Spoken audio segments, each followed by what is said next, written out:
कल्प की आयु कितने वर्ष की है? 5000 वर्ष। 4 युग, सतयुग, त्रेता, द्वापर और कलयुग। सबसे ज्यादा श्रेष्ठ कौन सा समय है 5000 वर्ष में? संगम युग। क्यों? इसमें भगवान आते हैं। उधर बाबा कहते हैं मैं द्वापर कलयुग में भी तो साथ देता हूँ। प्राप्ति का समय संगम युग है। चाहे सतयुग की श्रेष्ठ प्राप्ति हो, त्रेता की प्राप्ति हो, द्वापर की हो, या कलयुग की प्राप्ति, या कलयुग के अंत की प्राप्ति। कलयुग के अंत की प्राप्ति कैसे और किनको?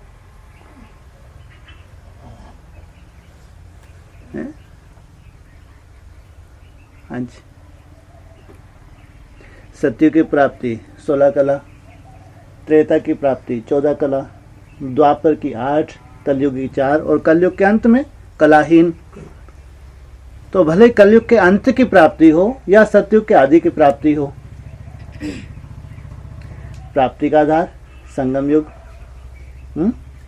भगवान ही देता है ना। तो कलयुग के अंत की प्राप्ति किनको और कैसे?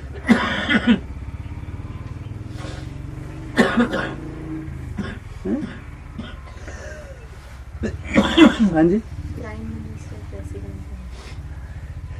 ये टाटा है, ये बिरला है, या जो बड़े बड़े गद्दियों पे बैठे हैं, बड़ी बड़ी पोस्टों में वर्ल्ड में छाए हुए हैं, ये हैं कलयुग के अंत की प्राप्ति। और हमको लगता है स्वर्ग है तो इनके पास है। अरबों खरबों पति हैं, प्रेसिडेंट है, प्राइम मिनिस्टर हैं, बहुत वैल्यू है। अमेरिका का प्रेसिडेंट पूरे विश्व का जैसे कि कंट्रोलर। स्वर्ग है तो इसके पास है। लेकिन बाबा क्या बोलते हैं? उसकी प्राप्ति सतयुग की है, त्रेता की है, द्वापर की है, कलयुग की है, या कलयुग के अंत की है? सबसे कनिष्ठ युग जो है, सबसे कनिष्ठ, उसका भी एकदम लास्ट तामसी समय। समय सबसे लास्ट तामसी समय है या बहुत बढ़िया है? हाँ, एकदम लास्ट, सबसे जास्ती तामसी समय, सबसे ज्यादा जान का खतरा। अगर करोड़ अरबपति है, सबसे ज्यादा उसको बॉडीगार्ड चाहिए। मिनिस्टर है, कलेक्टर है, इनको सबको बॉडीगार्ड चाहिए। कब मृत्यु हो जाए कोई भरोसा नहीं। इसलिए बाबा ने मुरली बोला यह है कांटों का ताज। और हमको आज भी ताज आकर्षित करता है। कितने सुंदर ताज हैं इनके, हैं? काश हम भी इनके यहाँ पैदा होते, हैं? बहुत बड़ी प्राप्ति। या सबसे कमजोर, सबसे लास्ट की प्राप्ति है। इसके मुकाबले में थोड़ा सा चिंतन करो। जो सतयुग के आदि में आती हैं आत्माएं, वो कितनी श्रेष्ठ होंगी। कितना सुख होगा, और सुख की भी सतो प्रधान अवस्था। यह सुख की तमो प्रधान, एकदम तामसी अवस्था, वो सुख की सतो प्रधान अवस्था। कोई वैल्यू नहीं। ये सब प्राप्ति कहाँ होती हैं? संगम युग पे। भले टाटा बिरला हो, करोड़ अरबपति हो, या 16 कला संपूर्ण बनने वाली आत्मा हो, सबकी प्राप्ति का आधार संगम युग। हम आत्माएं नंबरवार हो जाती हैं तो हमारा आधार भी संगम युग ही है। संगम युग पे खास बाबा कहते हैं जितने तुमने खजाने जमा किए संगम युग पे, उतने जन्म जन्मांतर तुम खजानों के मालिक बनते हो। सुने? कितने तरह के खजाने हैं? कौन कौन से खजाने हैं? खजाने, ज्ञान का खजाना भी है। कौन कौन से खजाने हैं? एक एक तो बताओ। गुणों का खजाना, और है खजाने, प्योरिटी का खजाना है तो किसी उसमें खास आता होगा, दिव्य गुणों में आता नहीं आता, या शक्तियों में आता होगा, वो तो उसमें आता है। लेकिन जो मुख्य मुख्य खजाने हैं वो कितने तरह के हैं, कौन कौन से हैं? ज्ञान का खजाना बता दिया अभी आपने, गुणों का खजाना बता दिया, और बस 2 ही खजाने हैं। शक्तियों का खजाना, और अरे जो आप त्याग करते हैं संगम युग पे, वो खजाने तुम्हारे जन्म जन्मांतर के जमा हो रहे हैं। तन का भी खजाना है, जितना तन लगाते हैं यज्ञ में, जन्म जन्मांतर के तुमको सुख मिलता है, तन से सुख मिलता है। और एक एक करके बताओ, इकट्ठे होलसेल में बता दिए। हाँ, और धन का भी खजाना है, जितना धन लगाते हैं जन्म जन्मांतर के लिए बाप, धन से कभी भी कमी नहीं होती है। और मन का भी खजाना है, जितना मन मनाओ तो मन तुम्हारा बहुत दुरुस्त रहेगा। ऐसे तो बहुत बड़ा कोई राजा हो, बहुत बड़ा मिनिस्टर हो, लेकिन मन से दरिद्रता, मन उसका दुखी है तो वह सुख भोग पाता है। इसलिए मन का खजाना बहुत बड़ा खजाना है। और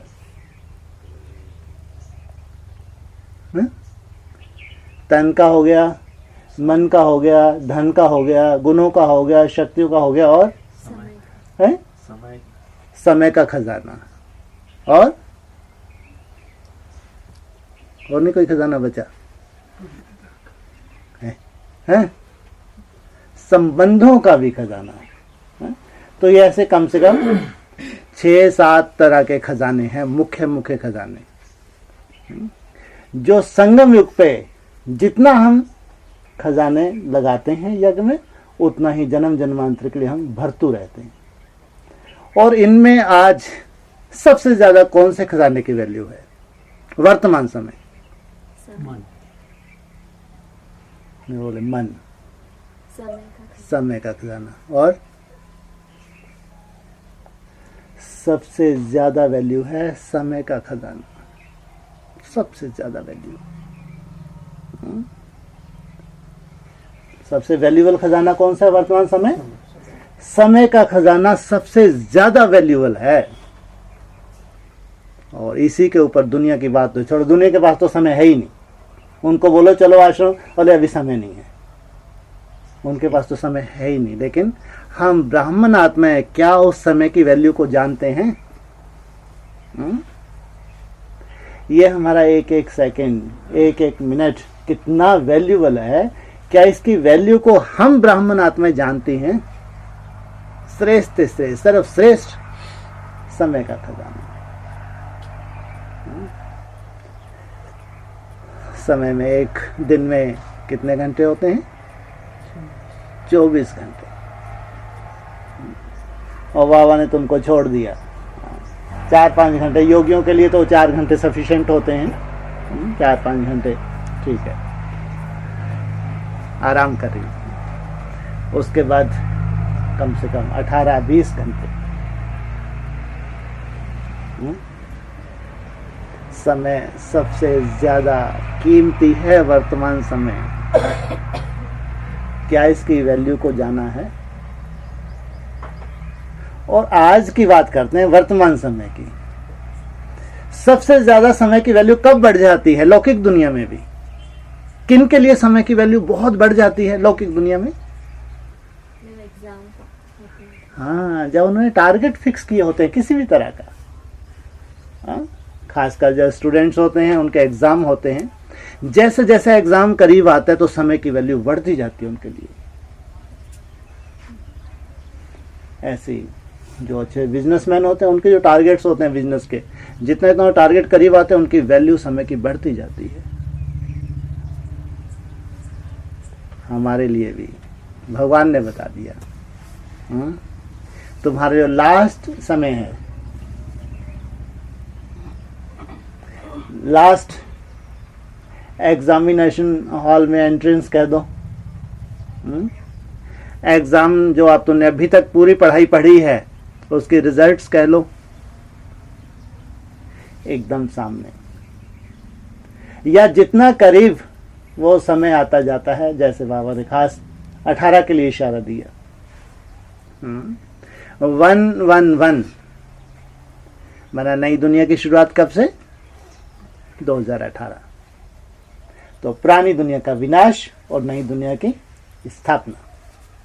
तो 2018 जैसे जैसे करीब आ रहा है, वैसे वैसे समय की कीमत बहुत बहुत बढ़ रही है, बहुत बहुत बढ़ रही है। इस दृष्टि से अगर समय का अटेंशन दे रहे हैं, समय के प्रति अगर इतना अटेंशन है, वो आत्मा जरूर समय को सफल करेगी और कर रही होगी। नहीं तो कहते हैं 1 घंटे में 60 मिनट होते हैं, 1 मिनट में 60 सेकंड होते हैं, हैं? ऐसे सुई लगा के चेक करो, 60 सेकंड चेक करो, कितने बड़े हो जाएंगे जब तुम 20 रूप अवस्था में टिकने की कोशिश करोगे। तुम कहोगे बाप रे 60 सेकंड इतने लंबे होते हैं। निसंकल्प होने की कभी चेक करना, सामने अपने घंटे को देखना, केवल 60 सेकंड, ज्यादा नहीं, 60 सेकंड चेक करना, 60 सेकंड खत्म ही नहीं हो गए, टिक टिक टिक ऐसे कितने लंबे हो गए। और कई बार तुम्हारे संकल्प हवा की तरह चारों दिशाओं में चले जाएंगे। आप सोचो कितना वैल्यूबल समय है। और प्राप्ति जन्म जन्मांतर की प्राप्ति है, कोई एक जन्म की नहीं, केवल सतयुग त्रेता की नहीं, द्वापर और कलयुग के भी प्राप्ति है, जन्म जन्मांतर की प्राप्ति है। इसलिए आज जो समझदार है वो समय को सफल कर रहा है या करेगा, वो सबसे ज्यादा समझदार है, सबसे ज्यादा वैल्यू है समय की। और खास जितना समय अभी करीब आता जाता है, इसकी वैल्यू बढ़ती जाती है। तुम समय को कैसे सफल कर रहे हो, या तुमको अधिक समय कैसे सफल करना है? तुम समय को कैसे सफल कर रहे हो, और जास्ती से जास्ती तुमके समय को कैसे सफल करना है?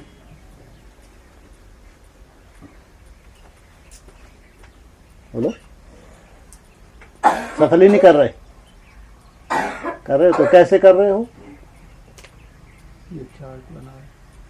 चार्ट बना रहे हो तो समय को सफल कर रहे हो, ठीक। कितना समय चार्ट बना रहे हो? 9-10 बताओ। 9-10-12 घंटे। और तुमने अभी बताया 24 घंटे। हाँ, 24 घंटे, 3-4 घंटे बाबा ने तुमको सोने के लिए, फिर भी 20 घंटे। अब तुम श्रेष्ठ श्रेष्ठ कुल सूर्यवंश में बैठ के, सबसे आगे जिनको रखा है उनमें बैठ के, हाँ, जो सैंपल तैयार होने में उनमें बैठ के तुम बोल रहे हो 8-9-10-12 घंटे मेरे समय को मैं सफल करने की कोशिश कर रहा हूँ। बस ये रिजल्ट। समय को सफल, याद की यात्रा जो मेहनत करे उससे भी समय सफल होता है। और सफलता का आधार यज्ञ सेवा है। जो यज्ञ में हड्डी हड्डी स्वाह कर रहे हैं, किसी भी तरह की सेवा कर रहे हैं, ये अपना और जास्ती समय को सफल कर रहे हैं। जो बाहर धक्के खा रहे हैं वो तो जितनी देर मन मनावव हैं उतनी देर समय को सफल किया, वो तो 3rd क्लास में चले गए। उनके लिए बोल भी दिया 3rd क्लास के लिए, क्या बोला? 8 घंटे ईश्वरीय सेवा करो, 8 घंटे शरीर निर्वाह के लिए करो, और 8 घंटे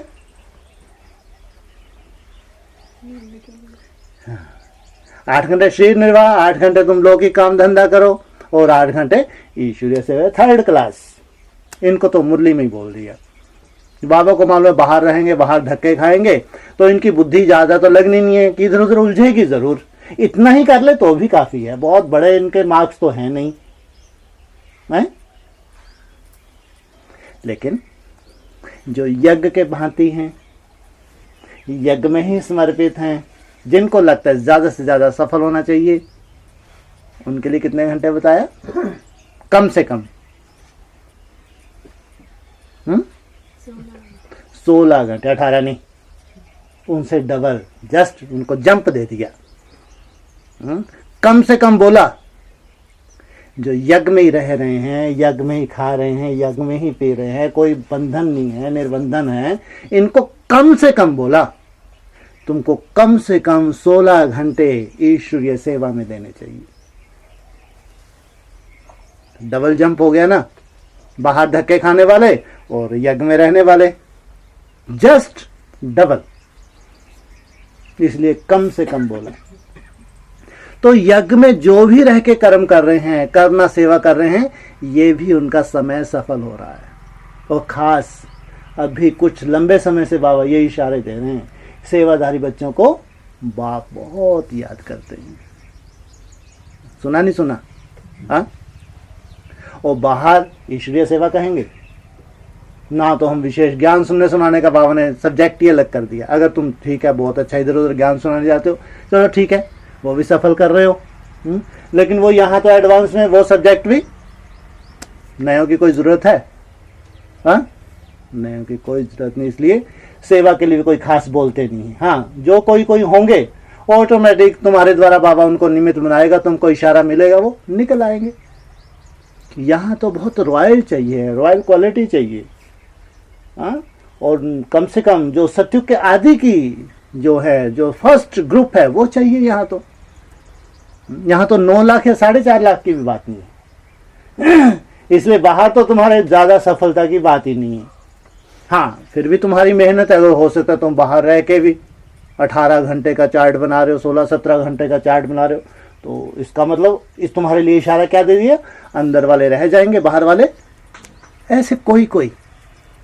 बाकी तो 3rd क्लास हैं, बाबा को भी देखते हैं 3rd क्लास, कोई वैल्यू नहीं है इनकी, इसलिए इनका 8 में बांध दिया। लेकिन कोई कोई तो बोला, किसी की मजबूरी है, बाहर रहना पड़ रहा है उसको, लेकिन वो चाहता है, बाप रे आकाश मेरे को मौका मिल जाता तो आज मैं कहाँ होता? यज्ञ में होता। उसकी बहुत इच्छा है। जैसे खास बाबा बांदेहलियों के लिए बोलता है, बांदेहली बहुत तड़पती हैं, खूब बाबा को याद करती हैं, और उनका बंधन बहुत कल्याणकारी है, क्योंकि भगवान की याद के लिए तड़पती हैं। उनको कहेंगे, उनकी तड़पन तो निरंतर होती है। तो उनके लिए तो जरूर ऐसा समय आने वाले जमाने 7 तालों में बंधी हुई थी, और भगवान ने उनको निकाल लिया, अपनी गोद में ले लिया। तो ऐसे रेयर केसेस हैं, उनके लिए बोला अंदर वाले रह जाएंगे, बाहर वाले ले जाएंगे। लेकिन जिनको अंदर रखा है, सेफ्टी में रखा है, एकदम सुरक्षित माहौल दिया हुआ है, इनको अपने हिसाब से देखना है, समय की वैल्यू को जानना है। इनके लिए तो बाबा का एकदम बहुत ज़बरदस्त जैसे ऑफर है, तुम जितना चाहो खजानों को भर लो। तुम तो खान में बैठे हो, व्यक्तवाणी में बोला, तुम कहाँ हो? खदान में बैठे हो, खदान में। खदान में से देखा है कितना निकलता है? अनलिमिटेड या लिमिटेड? अनलिमिटेड। खदान को तो जितना खोदते जाओ उतनी गहराई में निकालते जाओ और भरतू होते जाओ। ये है जो समर्पित हैं, सब कुछ त्याग के जो भगवान के बन गए, उनके लिए तो बोला व्यक्तवाणी में, तुम तो खदान में बैठे हो, अनलिमिटेड, जितना चाहो तुम कमाई करो। याद में हमारे हिसाब किताब होते हैं, निरंतर योगी अभी नहीं बन सकते, तो हमारे साथ साथ जो प्लस पॉइंट है, जो सेवा का फील्ड है, सेवा करते हैं, यज्ञ के लिए जो भी सेवा कर रहे हैं वो भी तुम्हारा जमा हो रहा है, समय सफल हो रहा है। इसलिए सबसे ज़्यादा वैल्यू है समय की। और अभी जैसे जैसे समय करीब आ रहा है, जैसे 111 करीब आ रहा है, इस समय की वैल्यू और बढ़ती जाती है, क्योंकि अभी बाबा जानते हैं अनेक तरह के हिसाब किताब, पर्सनली अनेक तरह के हिसाब किताब सामने आने वाले हैं। भले कर्म भोग के रूप में हो, मनसा के रूप में हो, किसी भी शारीरिक व्याधि के रूप में हो, संबंधियों के रूप में हो, किसी भी रूप से हो, वो अनेक तरह के जो विघ्न हैं, वो जो पेपर्स हैं, वो सामने आने वाले हैं। इसलिए कहा कि अभी तुम जितना सफल कर रहे हो, अभी तो ज्यादातर घोर अज्ञान की रात्रि में जाने वाले हैं या शिव जयंती मनाएंगे, हैं? जो ब्राह्मण हैं, जिनको भगवान मिला है, जिन्होंने भगवान को जाना, पहचाना, पहचान मिली है भगवान की, भगवान के बन गए, उनके लिए क्या बोल रहा है? ये हरामखोर कहाँ जा रहे हैं? एकदम गटर में जाने की तैयारी में। घोर अज्ञान की रात्रि में चले जाएंगे। लंबे समय को इनको निकालने वाला ही नहीं है, सड़ते रहो। तुम्हारे ऐसे पाप कर्म रहे हैं, तुम सड़ने के लिए ही पैदा हुए हो। सड़ते रहो, सड़ते रहो। तुम्हारे ऊपर तरस आए ब्राह्मणों को, अरे भगवान का बन के भी इसकी ये दशा। ये बाबा ने बताया, घोर अज्ञान की रात्रि में चले जाएंगे। केवल घोर अज्ञान की रात्रि है बस, शिव जयंती नहीं है, शिव जयंती भी है। जो शिव का आवाहन कर रहे हैं, उसके प्रत्यक्षता रूपी जन्म जो है, जो सामने है, जिसके लिए मेहनत कर रहे हैं, जिनके लिए खास शिव जयंती है, घोर अज्ञान की रात्रि नहीं। तो इनका ये है समय की बहुत ज्यादा कदर करने वाले, समय को बहुत करीब से सफल करने वाले। इसलिए अगर कोई हिसाब किताब भी है, किसी भी रूप से सामने आ रहे हैं, लेकिन समय कितना सफल कर रहे हैं वर्तमान समय, और लास्ट समय जो आने वाला है, तब तक जो हमारी सफलता है समय की, समय इसी तरह से सफल होता रहे। लेकिन करके बाबा ने तो उल्टा बताया। घोर अज्ञान की रात्रि में तुमको क्या करता हूं, बताओ कितना उल्टा महावाक्य है, हा? जब पूरी दुनिया गटर में जा रही है, उस वक्त तुमको स्वर्ग की बादशाही दे दी। देखो, घोर नरक में स्वर्ग की सौगात।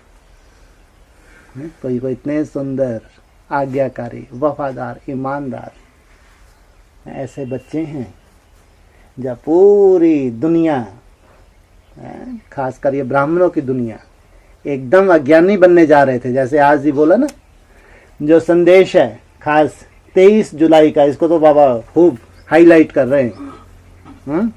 परमात्म प्रत्यक्षता का बम। जब बम गिरता है तो उससे चारों तरफ क्या होता है, गैसेस फैल जाती हैं चारों तरफ, मौत का कारण बनती हैं या जीवन देती हैं, मौत का कारण देती हैं। एक ऐसे परमात्मा प्रत्यक्षता का बम है? ऐसा कैसा भगवान, जब ये बम फूटा तो सबकी मौत हो गई। अरे भैया, इससे तो ना ही फूटता तो अच्छा था। बहुत सुंदर बम है ये, बहुत अच्छा बम है ये। माना ऐसा गलानी का बम भी ये फूटा कि चारों तरफ हाहाकार मच गई, चारों तरफ मृत्यु मृत्यु मृत्यु, मौत ही मौत। ऐसा बम तो ना ही फटे तो अच्छा। यह बहुत कल्याणकारी है, कल्याणकारी है। सबको मौत देना कल्याणकारी है? और फोड़ने वाले भी कौन? महागंदे हैं, अपवित्र आत्मा इसको फोड़ती हैं। बहुत अच्छा बम है ये तो।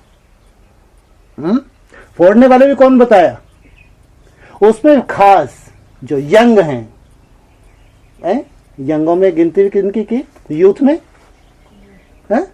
खास कुमारों की गिनती की। ये महाअपवित्र मनसा वाले हैं, महाकल्याणकारी असुर या असुरों के वंशज कहो, ये फोड़ेंगे बहुत बड़ा बम, परमात्मा प्रत्यक्षता का बम, सबको मौत दे देंगे। इतना बढ़िया बम, अच्छा लग रहा है? ये बम फोड़ना है?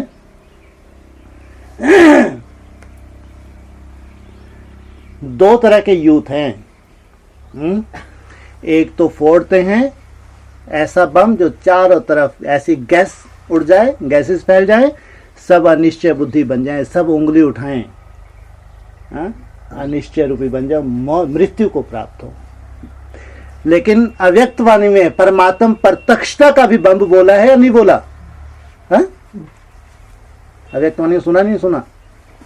तुम बच्चों को परमात्मा प्रत्यक्षता का बम फोड़ना है, गलाने का बम नहीं फोड़ना। तुम्हारी चाल चलन से भगवान प्रत्यक्ष हो जाए, तुम्हारे वाइब्रेशन से भगवान प्रत्यक्ष हो जाए, तुम्हारे चेहरे में बाप का चेहरा देखने में आवे, जिसके लिए खास बोला है अंतिम सेवा, मन के मौन से नई रंगत निकलेगी। तो ऐसे यूथ भी हैं, एक तरफ डिस्ट्रक्शन विनाशकारी यूथ और एक तरफ कंस्ट्रक्शन स्थापनाकारी यूथ। ये बहुत सुंदर जो सूर्यवंशी हैं, जिनको बाबा एकदम सबसे आगे रखते हैं, ये भी बम फेंकेंगे। ये परमात्मा प्रत्यक्षता का बम होगा। जैसे वो गलानी के निमित्त बनते हैं और ये प्रत्यक्षता के निमित्त बनेंगे। प्रत्यक्षता दोनों रूप से हो रही है। चाहे तुम अपने को सुंदर से सुंदर योग बल से बापसमान बनाओ तो भी, या तुम भ्रष्ट से भ्रष्ट बन जाओ तो भी। और तुमको किसके लिए निमित्त बनना है? तुम्हारे द्वारा ग्लानि हो पेपरों में, चारों तरफ बदबू ही बदबू उड़े कि जैसा ये वैसे इसको बनाने वाला इसका गुरु, जैसा ये जिसको ये बाबा बाबा बोलता है वैसा ही वो। ऐसा होता नहीं होता दुनिया में भी। या तो तुमको बनना है ग्लानि के निमित्त, या तो तुमको बनना है सुंदर प्रत्यक्षता के निमित्त। इसलिए खास बाबा 23 तारीख जो अव्यक्त संदेश है जुलाई का, उसके लिए इशारा देते हैं। इसलिए हमको वो बम नहीं फोड़ना जिसमें चारों तरफ ग्लानि हो। भगवान के ऊपर भी उंगली उठाएं, लेकिन हमको तो अपनी सूरत और सीरत ऐसी सजानी है जो बाप के ऊपर तो उंगली उठ रही है, लेकिन जब वो हमसे मिले तो उनको लगे इनको इतना सुंदर बनाने वाला कितना सुंदर होगा। सोचो, मानो उसकी सुंदरता अगर जानना है तो इनसे देखो, अगर ये इतने सुंदर हैं तो इनको बनाने वाला कितना सुंदर होगा। ये जिसकी महिमा कर रहे हैं तो कितना श्रेष्ठ श्रेष्ठ होगा। ये है परमात्मा प्रत्यक्षता, ये है प्योरिटी की पावर, ये है मन मनाभव एकाग्रता की पावर। अगर उस भगवान बाप ने अगर हमको जीवन में कुछ दिया है, हमको लगता है उसका एहसान हमारे ऊपर है। आज अगर हम ब्राह्मण बने हैं, उस भगवान की सच्चाई को जाना है, तो बाबा तो कहता है क्या तुम खुद ही आके ब्राह्मण बन गए या बाप ने निकाला? ये बाप का एहसान है। तो उस एहसान का बदला हम ऐसा जीवन बनाएं, ऐसे जीवन अपनी धारणाओं को जीवन में लाएं जो बाबा राइटियस, खासकर जो राइटियस स्टूडेंट हैं सूर्यवंशी, जो अपनी धारणा करके भगवान को प्रत्यक्ष करते हैं, जो अव्वल नंबर ग्रुप है, जन्म जन्मांतर बाप का साथी ग्रुप है। कैसे हैं ये बच्चे? किसी धर्म में धक्के खाने वाले हैं या जन्म जन्मांतर बाप के साथ रहने वाले हैं? ना, ये किसी धर्म में धक्के खाने वाले नहीं हैं, तो जन्म जन्मांतर बाप के साथ ही हैं। इसलिए बाप की तरफ से उनको इतनी लिफ्ट मिलती है, वर्तमान समय इतनी लिफ्ट मिलती है। जैसे उनका यादगार बताया, खड़े ही रहते हैं पुरुषार्थ में, बैठते नहीं है, लेटते नहीं है, सदा पुरुषार्थ में खड़े हैं। अव्वल नंबर ग्रुप है जिनको बाबा ने टाइटल कौन सा दिया? कौन सा ग्रुप? खड़े। कौन सा खड़ा कौन है? युद्ध में स्थिर। हाँ, ये युधिष्ठिर के वंशज हैं। युधिष्ठिर को बताया सूर्यवंशी और भीमसेन को बताया चंद्रवंशी। तो युद्ध में स्थिर रहने वाला ग्रुप है, ये युधिष्ठिर के वंशज हैं। युद्ध में एकदम स्थिरियम, माया का कैसा भी अपोजिशन हो, मेरा तो एक बाप, दूसरा न कोई। ऐसे सुंदर सुंदर हैं ये। तो वर्तमान समय संगम युग जो सबके लिए प्राप्ति का वेले है। 500-700 करोड़ आत्माएं प्राप्ति संगम युग पे ही करती हैं। इसलिए सबसे जास्ती प्राप्ति की हम बच्चों ने, हम भी नंबरवार हैं, लेकिन जो सूर्यवंशी हैं वो सबसे ज्यादा भर्तू हो जाते हैं संगम युग पे। इसलिए सबसे ज्यादा वैल्यू है समय की वैल्यू। जैसे जैसे अंत करीब आ रहा है, या जैसे जैसे 111 करीब आ रहा है, इसकी कीमत बढ़ रही है। और तुम्हारे मेहनत की भी बहुत वैल्यू बढ़ रही है। अगर तुम ये महसूस करते हो पहले मनसा तो अच्छी थी, अभी तो और ज्यादा माया आ रही है, बिल्कुल चिंता मत करो। अभी समय एकदम लास्ट का समय है। हो सकता है ब्रॉड रूप में तो कोई हिसाब किताब मनसा में आ जाए, ब्रॉड रूप में हिसाब किताब तुम्हारे कोई स्वप्न के रूप में आ जाए, ब्रॉड रूप में हिसाब किताब तो कोई किसी भी कर्म भोग के रूप में आ जाए। अंतिम समय, इसलिए समय की पहचान और उसकी वैल्यू। इसलिए जितना तुम समय सफल कर रहे हो, सफल हो रहा है, याद की यात्रा से सबसे ज्यादा सफल होता है। जितना भगवान को याद करते हैं अव्वल नंबर सफल करते हैं। सेकंड, जो ईश्वरीय सेवा में लगे हुए हैं। ईश्वरीय सेवा में जितना तुम हड्डी हड्डी स्वाह कर रहे हो, तुम समय को सफल कर रहे हो। तुमको जय संगम युग पे गिफ्ट मिली, और बाबा ने नया चित्र बनवा दिया एक भक्ति मार्ग में। कौन सा? हाँ, कौन सा चित्र बनवाया तुम्हारे लिए खास? कोई चित्र नहीं है, हमारे लिए थोड़ी है। कौन सा चित्र बनवाया तुम्हारे लिए खास? कोई चित्र ही नहीं बनाया। बोलो, अरे हमारे लिए हो तो हम बताएं। कृष्ण बच्चा बस। हाँ, ये पूरा वो ग्रुप है जिनको बाप ने गोद में उठाया हुआ है। ये पूरा वो ग्रुप है जो जन्म जन्मांतर भगवान का सहयोगी बना है। ब्रॉड ड्रामा में जन्म जन्मांतर बाप का साथ, ये पूरा ग्रुप है। कोई एक कृष्ण बच्चे की बात नहीं है, ये सूर्यवंशी ग्रुप की बात है, जिसके लिए खास बोला एक के पतित बनने से सब पतित, और एक के पावन बनने से। तो पहले सूर्यवंशी बाहर आएंगे या और धर्म वाले बाहर आ जाएंगे? सूर्यवंशी। तो एक कृष्ण की बात नहीं है, वो तो एक दिखा दिया पिक्चर में। लेकिन जितने भी वैसे बच्चे हैं, बाप के राइटियस बच्चे हैं, जैसे कि अभी जो महाभारत का इशारा दिया, जो अभी सामने क्या खड़ा है, महाभारी महाभारत ग्रह युद्ध जो सामने खड़ा है, उसमें बाप क्या करेगा? क्या इशारा दिया अभी मुरली में? हाँ, जब ये महाभारी महाभारत ग्रह युद्ध होगा तो बच्चे को गोद में उठा लेता है। जो इतने सुंदर बच्चे हैं, खास जैसे पांडवों के लिए बोला, पांडव कभी हिंसा नहीं करते, वो तो अहिंसक हैं, योग बल से कार्य लेते हैं, तो उनको बाप जैसे गोद में उठा लेता है। किसी भी तरह की कोई आंच आने नहीं देता। जब इतना भरा बड़ा महाभारी महाभारत ग्रह युद्ध, जिसमें पूरी सृष्टि स्वाहा होगी या केवल भारत? पूरी सृष्टि स्वाहा होगी। इतना बड़ा है युद्ध। इसकी शुरुआत कहां से होती है? कहां से होती है इसकी शुरुआत? यज्ञ कुंड से। इसकी शुरुआत होती है यज्ञ कुंड से, इसकी शुरुआत होती है, और वहां पूरी दुनिया की आहुति पड़ती है। इसलिए यज्ञ कुंड में निरंतर, जो लौकिक कुंड होते हैं देखें कभी, निरंतर क्या होता है उनमें? अग्नि जलाई जाती है निरंतर, आहुतियां छोड़ी जाती है निरंतर। तुम्हारे यहाँ निरंतर याद की अग्नि चल रही है, या कभी आराम से सो जाते हो? आज तो मेरा चार्ट पूरा हो गया, अब तो ठीक है, अब तो कोई मैं लड़ाई झगड़े करूं, झंझट करूं, फ्री, ऐसा होता है? हाँ, या तुम आहुति भी निरंतर डालते हो, छोटी मोटी बुराई आ जाती तो रोना धोना शुरू कर देते हो, अरे फिर ये आ गई, फिर मैं सहन नहीं कर पाया, ये वो। ये तुम्हारी आहुति हैं। तुम निरंतर आहुतियां डाल रहे हो, निरंतर, और निरंतर उस योग की अग्नि को तुम प्रज्वलित किए हुए हो निरंतर। ये है वो यज्ञ कुंड, जहां से विनाश ज्वाला प्रज्वलित होती है। दुनिया में मानते हैं जो यज्ञ कुंड के पास जो ब्राह्मण बैठते हैं, उनको सर्वश्रेष्ठ ब्राह्मणों को बिठाया जाता है। लौकिक दुनिया में कायदा है, जो जितना कनिष्ठ होगा उतना पीछे से आहुति डालेगा। आहुति उसमें डलती नहीं, दूसरों के सरों पे आहुति डालते रहते हैं। जो पावरफुल ब्राह्मण होते हैं, बहुत सुंदर पवित्र ब्राह्मण, उनको सबसे आगे की लाइन में बिठाया जाता है। उनकी पूरी आहुति चाहिए, पूरी आहुति।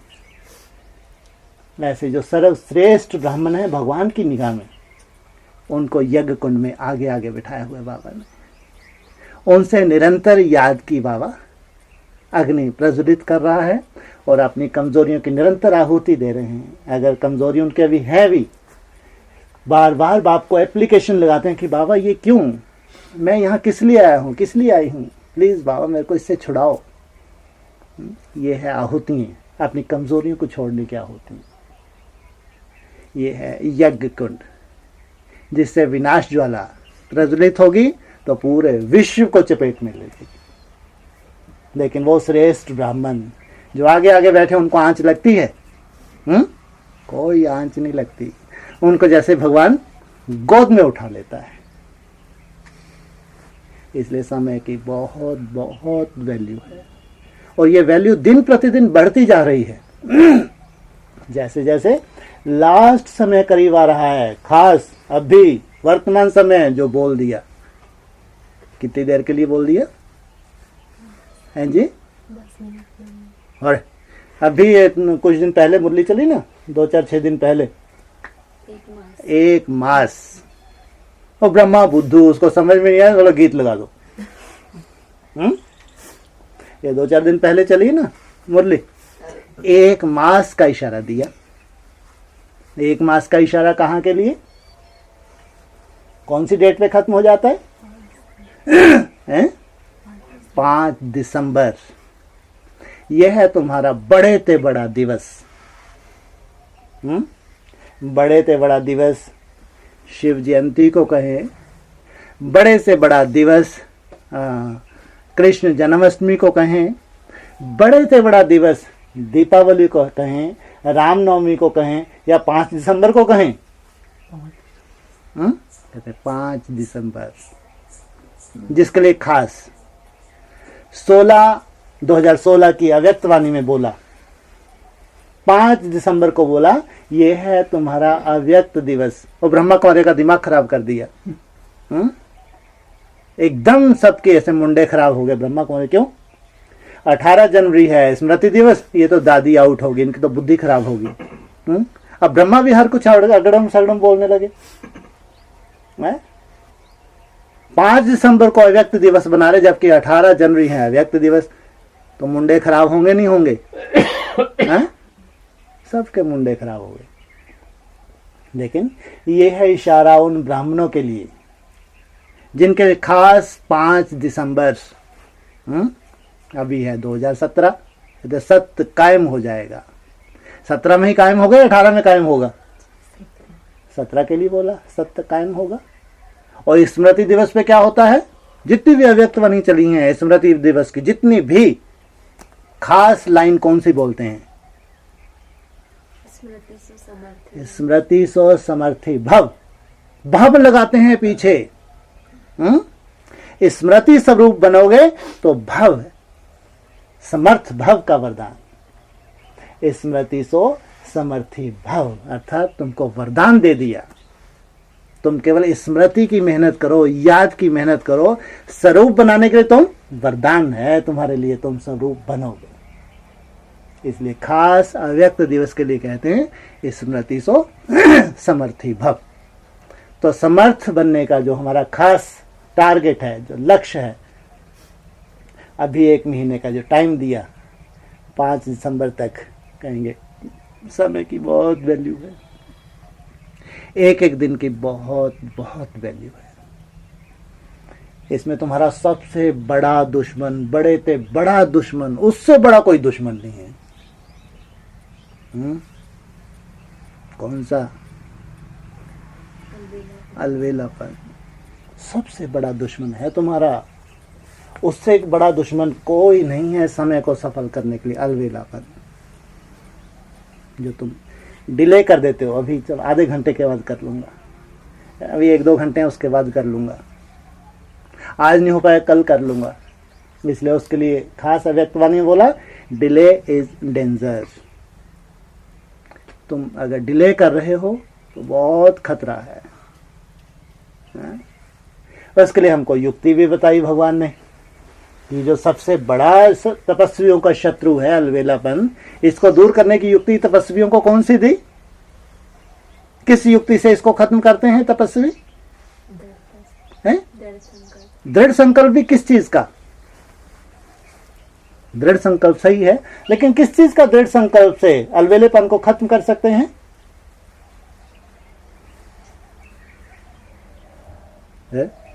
क्लासेस में बताते तो हैं कई बार।